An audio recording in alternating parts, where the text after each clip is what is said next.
सांची का कोलाज। सांची प्रशांत के साथ कोलाज आ चुकी थी।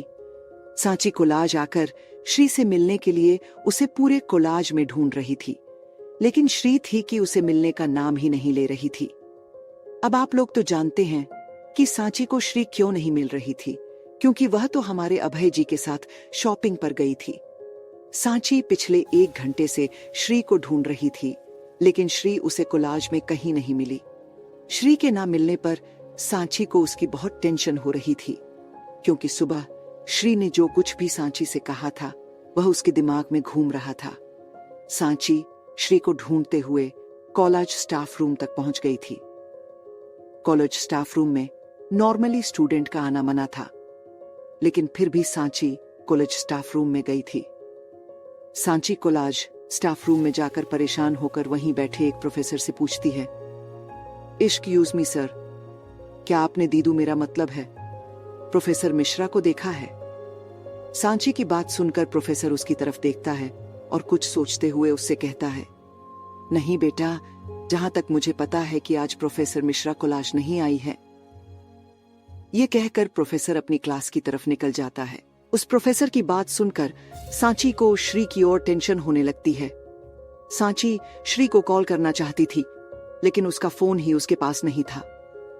उसे परेशान देखकर उसके पास खड़ा प्रशांत उसके कंधे पर हाथ रखता है और उससे कहता है, क्या बात है SM, तू इतना टेंशन क्यों ले रही है?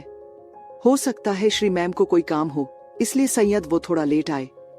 प्रशांत की बात सुनकर सांची उससे अपनी टेंशन भरी आवाज में कहती है, नहीं, प्रशांत दीदू मुझसे भी बहुत पहले कोलाज के लिए निकली थी और वह अभी तक कोलाज नहीं पहुंची है। मुझे उनकी बहुत टेंशन हो रही है। तुम्हें नहीं पता है, इन कुछ दिनों में दीदू और मेरे बीच में सब कुछ बिगड़ चुका है, और वह भी सिर्फ उन दोनों भाइयों की वजह से। सांची की बात सुनकर प्रशांत कंफ्यूज नजरों से उसे देखता है और उससे कहता है, SM, मुझे कुछ समझ नहीं आ रहा कि तू क्या कह रही है। तू एक काम कर, मेरे साथ कैंटीन चल और वह मुझे बता फिर क्या बात है। सांची उसकी बात सुनकर उसके साथ कोलाज कैंटीन की तरफ चल देती है। Shopping mall. श्री अभय के साथ शॉपिंग मॉल आ चुकी थी। ये मॉल काफी बड़ा था, या ये कह लो कि ये प्रतापगढ़ का सबसे बड़ा मॉल था। श्री जब उस मॉल में आती है तो वहां का नजारा देखकर थोड़ी देर के लिए हैरान हो जाती है। श्री हैरानी से उस मॉल को देख ही रही थी कि उसके पास खड़ा अभय उससे अपनी कड़क आवाज में कहता है, ऐसे क्या देख रही है मिस मिश्रा? पहली बार देखा है का इतना बड़ा मॉल? अभय की बात सुनकर श्री उसे कुछ देर घूरती है और उससे कहती है, देख रहे हैं आज ही मॉल इतना खाली क्यों है? क्या लोगों ने शॉपिंग करना बंद कर दिया है, या उन्हें भी पता चल गया है कि आप यहाँ आने वाले हैं? श्री की बात सुनकर अभय एक अजीब मुस्कान मुस्कुराता है और उससे अपनी घमंड भरी आवाज में कहता है, आप सही सोच रही हैं मिस मिश्रा, यहाँ के लोगों को पता चल गया कि राजस्थान का हुकुम सा यहाँ आने वाला है, इसीलिए मेरे कहने पर इन्होंने पूरा मॉल खाली कर दिया है। अभय की बात सुनकर श्री उसे अपनी श्री शौक हो जाती है और उसे अपने शौक भरी नजरों से देखते हुए उससे कहती है, सिर्फ आपने अपने लिए पूरे मॉल को खाली करवा दिया क्यों? क्या आपको लोगों के वक्त की और उनकी फीलिंग की बिल्कुल कदर नहीं है? श्री की बात सुनकर अभय उसकी तरफ देखता है और एक तिरछी मुस्कान मुस्कुराकर उससे कहता है, आप बिल्कुल सही कह रही हैं, मुझे लोगों की फीलिंग की और वक्त की कोई कदर नहीं है। मुझे सिर्फ अपने वक्त और अपनी फीलिंग से मतलब है, इसीलिए मेरा वक्त और जाया मत कीजिए, और आपको जो लेना है जल्दी से लीजिए। मेरे पास पूरा दिन नहीं है यहां बताने के लिए। श्री अभय की बात सुनकर अपना मुंह फेर लेती और छड़ते हुए खुद से बड़बड़ाती है, कह तो ऐसे रही है जैसे हम बड़ा शौक इनके के साथ वक्त बिताने का। यहीं पर बढ़ाते हुए श्री लेडीज सेक्ट आयन की तरफ चली जाती है। Collage canteen. सांची और प्रशांत कोलाज कैंटीन में एक कोने के टेबल पर बैठकर बातें कर रहे थे। सांची की आंखों में इस वक्त आंसू बह रहे थे और प्रशांत उसे शोकड़ नजरों से देख रहा था। सांची ने उसे अब तक आरव और अभय ने उसकी और उसके दीदू के साथ जो कुछ भी किया था वह सब कुछ उसे बता दिया था, जिसे सुनकर प्रशांत को एक झटका लगा गया था। प्रशांत अपनी शॉक्ड नजरों से सांची को देखते हुए उससे अपने शौक आवाज में कहता है, क्या बात कर रही हो तुम SM? अभय और आरव में तुम्हारे और श्री मैम के साथ इतना सब कुछ कर दिया और तुम लोगों ने किसी को बताया तक नहीं। और अब श्री मैडम चाहती हैं कि तुम आरव से शादी कर लो, पर क्यों? प्रशांत की बात सुनकर सांची रोते हुए उससे कहती है, मुझे नहीं पता कि दीदू क्यों चाहती है कि मैं आरव जी से शादी कर लूं, लेकिन मुझे उनसे शादी नहीं करनी। वह बहुत बुरे इंसान है, उन्हीं लोगों की जान की कोई परवाह नहीं है। प्रशांत, लेकिन दीदू है कि मेरे बात समझना तो दूर सुनना तक नहीं चाहती है। उन्होंने तो बस कह दिया है, ये तो आरव जी से शादी कर लो या भूल जाओ अपनी दीदी को। और पता नहीं दीदू कहाँ चली गई है, कोलाज भी नहीं आएगी। घर से सुबह की निकली है और अभी तक कोलाज नहीं आई। मुझे उनकी बहुत टेंशन हो रही है। कहीं दीदू ने गुस्से में अपने साथ कुछ कर तो नहीं दिया, कहीं मेरी जिद की वजह से मैं अपने दीदू को ना खो दूं। यह कहकर सांची रोने लगती है। प्रशांत सांची की बात सुनकर और उसे रोता देखकर उसके हाथों को अपने हाथों में थामता है और उसे शांत करते हुए उसे कहता है, SM रोना बंद करो, ऐसे रोने से कुछ नहीं होगा। और तुम फिक्र मत करो, श्री मैम को भी कुछ नहीं होगा। वो बहुत समझदार है, वह ऐसी वैसी गलती नहीं करेंगे। प्लीज तुम खुद को दोष देना बंद करो, इसमें तुम्हारी कोई गलती नहीं है।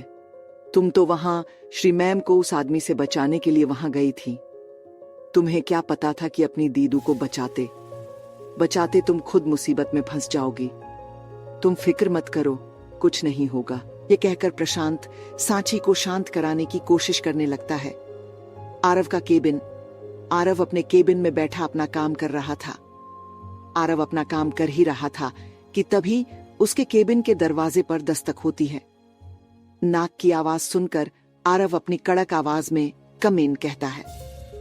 उसकी आवाज सुनकर एक आदमी उसके केबिन आता है और उसके सामने एक एन्युअल्प रखकर अपनी गर्दन झुकाकर खड़ा हो जाता है और उससे बहुत ही रिस्पेक्टफुली कहता है, छोटे मालिक, यह एनवल्प आपके खास आदमी ने भेजा है और कहा है कि आप इसे अभी देखें। इस आदमी की बात सुनकर आरव एक नजर उस एनवलप को देखता है और उससे अपने हाथ के इशारे से बाहर जाने का इशारा करता है। वह आदमी आरव का इशारा पाकर अपनी गर्दन झुकाकर वहां से चला जाता है। उस आदमी के जाने के बाद आरव उस एनवलप को उठाता है और उसे खोलकर उसमें रखे सामान को देखता है। आरव जब उस एनवेल्प के अंदर के सामान को देखता है तो उसकी आंखें गुस्से से लाल हो जाती हैं और उसके चेहरे पर गुस्से के भाव दिखने लगते हैं। फिर आरव गुस्से से अपनी चेयर से खड़ा होता है और अपने टेबल के सामान को गुस्से से जमीन पर फेंककर खुद से कहता है, तो ये वजह है जिसकी वजह से तुम मुझसे शादी करने से मना कर रही हो जाना? तो ठीक है, मैं इस वजह को ही जड़ से खत्म कर दूंगा, क्योंकि तुम सिर्फ मेरी हो, सिर्फ मेरी। यह कहकर आरव अपना कोट उठाता है और गुस्से से अपने केबिन से बाहर चला जाता है। दरअसल उसको वो एनवल्प उसी आदमी ने भेजा था जिसने सांची और प्रशांत की तस्वीरें ली थीं। वह आदमी आरव का खास आदमी था जिसे आरव ने सांची पर नजर रखने के लिए कहा था ताकि वह किसी मुसीबत में ना पड़ जाए। उस एनवलप में सांची और प्रशांत की तस्वीरें थीं, जिसमें एक तस्वीर में प्रशांत में सांची के चेहरे को प्यार से अपने हाथों में थाम रखा था और एक तस्वीर में सांची उसके गले से लिपटी हुई थी। उन तस्वीरों को देखकर आरव का खून खोलने लगता है और वह गुस्से से वहां से चला जाता है। दूसरी तरफ श्री क्लोज सेट एरिया में अपने लिए कपड़े ढूंढ रही थी, लेकिन उसे कुछ समझ ही नहीं आ रहा था कि वह क्या पसंद करे। क्यों श्री ने आज तक हमेशा बहुत ही नॉर्मल और सच कहे तो बहुत ही सस्ते कपड़े पहने थे। उसे वहां की महंगे महंगे और इतने चमक धमक वाले कपड़े पहनने की आदत नहीं थी। सांची उन कपड़ों को देखकर कंफ्यूज होकर अपने सर पर हाथ रखकर परेशान होकर खुद से कहती है, क्या ले कुछ समझ नहीं आ रहा है। इस तरीके कपड़े ना तो हमें कभी पहने हैं और ना ही हमने कभी सोचा था ऐसे कपड़े हम कभी पहनेंगे। ये सारे कपड़े काफी महंगे और भारी हैं और हमें यह भी तो नहीं पता कि उस पार्टी में कैसे कपड़े पहनकर जाना है, वहां के लोग वहां कैसे कपड़ों में होंगे। श्री ये सब सोच ही रही थी कि तभी उसके पास एक फीमेल एम्प्लॉय आती है और उसके सामने खड़े होकर उससे बहुत ही रिस्पेक्टफुली कहती है, may I help you man. श्री उस फीमेल एम्प्लॉय की आवाज सुनकर उसकी तरफ देखती है और थोड़ी नर्वस होकर उससे कहती है, या actually I am little confuse कि मुझे क्या पहनना चाहिए, मतलब क्या लेना चाहिए। मतलब मुझे कुछ समझ नहीं आ रहा कि मुझ पर क्या अच्छा लगेगा, या फिर आई होप यू अंडरस्टैंड में क्या कहना चाहते हैं। श्री की बात सुनकर वह फीमेल एम्प्लॉय मुस्कुराती है और एक अनारकली सूट निकालकर श्री को दिखाते हुए उससे कहती है, मैम आप ये ट्राई कीजिए एम सूर्य, ये आप पर बहुत अच्छा लगेगा। और देखिए ये ज्यादा स्टाइलिश और चमक धमक वाला भी नहीं है और आपको इसमें अनकंफर्टेबल भी फील नहीं होगा। श्री उसकी बात सुनकर उस अनारकली सूट को अपने हाथ से छूते हुए उससे कहती है, हाँ ये बहुत सुंदर है, लेकिन आपको नहीं लगता ये थोड़ा सा हैवी है? श्री की बात सुनकर वो फीमेल एम्प्लॉय मुस्कुराती है और उससे कहती है, आप ट्राई तो कीजिए, आई एम श्योर ये आपको बहुत अच्छा लगेगा। श्री उस एम्प्लॉय की बात सुनकर मुस्कुराती है, उस ड्रेस को लेकर चेंजिंग रूम में चली जाती है। वो एम्प्लॉय श्री के चेंजिंग रूम में जाने के बाद वहीं खड़े होकर उसका इंतजार करने लगती है। वह एम्प्लॉय बाहर खड़ी होकर श्री का इंतजार कर ही रही थी कि तभी उसका फोन रिंग करता है। फोन की आवाज सुनकर वो एम्प्लॉय बात करने के लिए अपना फोन लेकर साइड में चली जाती है। उस एम्प्लॉय के जाने के बाद वहां अभय श्री को दृढ़ता हुआ वहां आ जाता है। अभय जब श्री को दृढ़ता हुआ वहां आता है तो उसे वहां श्री नहीं मिलती है। श्री को वहां न पाकर अभय वहां से जाने के लिए मुद्दता है। अभय जैसे ही जाने के लिए मुद्दता है तभी उसके कानों में एक आवाज पड़ती है, जी सुनिए, क्या आप मेरी मदद के लिए अंदर आ सकती है?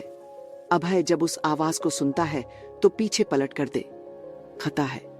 अभय जब पीछे पलट कर देखता है तो उसकी नजर चेंजिंग रूम पर पड़ती है, जिसका दरवाजा थोड़ा सा खुला हुआ था।